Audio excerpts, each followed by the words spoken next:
let's talk about some fights. Let's talk about some fights. Did you guys like the fights? Were you excited about the fights? There was a ridiculous amount of nonsense that happened within the 48 hours of the fight. And there's a lot of talk about how great they were to save this card. And I don't think they did a good job at all. And the card for me was lackluster, not anywhere near what it should have been for the fights that they actually put on. Kazmat came in almost 8 pounds over. He didn't really care about it. It looked like, to me, when people were talking about what's going to happen, to me, it looked like the UFC got to him and told him not to make weight. He was eating at the buffet. He's drinking. People saw him at the restaurant doing whatever. He wasn't trying to make weight at all. He was done. It's fishy.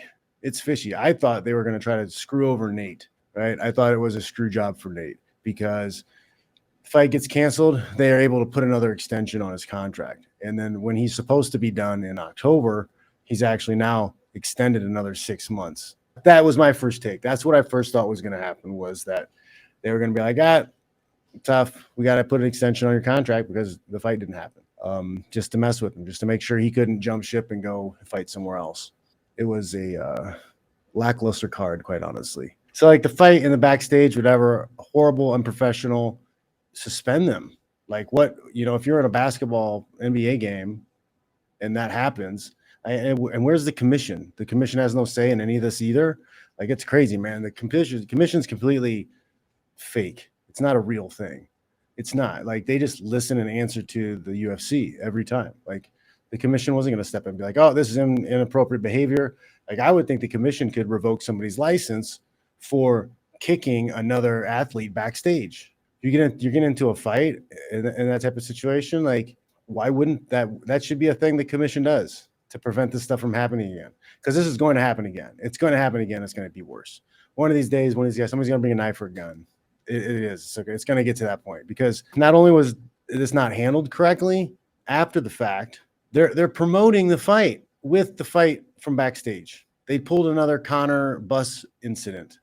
Oh, that was so horrible. That's not going to be tolerated. That's the worst. So what do? They use all the footage from him throwing the dolly in the bus to sell the fight. What do you think is going to happen? What do you think that tells other people? Oh, wow. The more of a jackass I act like, the more damage I do, the more outrageous shit I do, the more I'm going to get playtime, the more I'm going to get pushed, the more I'm going to get promoted, the more money I'm going to get. It's just going to escalate. It's not going to get better. And I never wanted MMA to turn into this fucking shit show. Absolute clown fucking circus. Pardon my French. But it is. It's a circus. It's not a sport. It's a fucking reality show. They've turned my favorite thing, thing I'm most passionate about, pretty much, other than like my family, my kids. They turn it into some terrible reality show. And it's gross. It's disrespectful to the athletes who take shit seriously and put their lives on the line to fight and to win championships and to get paid for it. It's gross, man. It's gross. Stolen labor is gross. It's probably my pet peeve. Stolen labor. You steal labor from somebody, because that's stealing time, man. That's stealing a resource. You stole time and energy from somebody. Time, energy, money.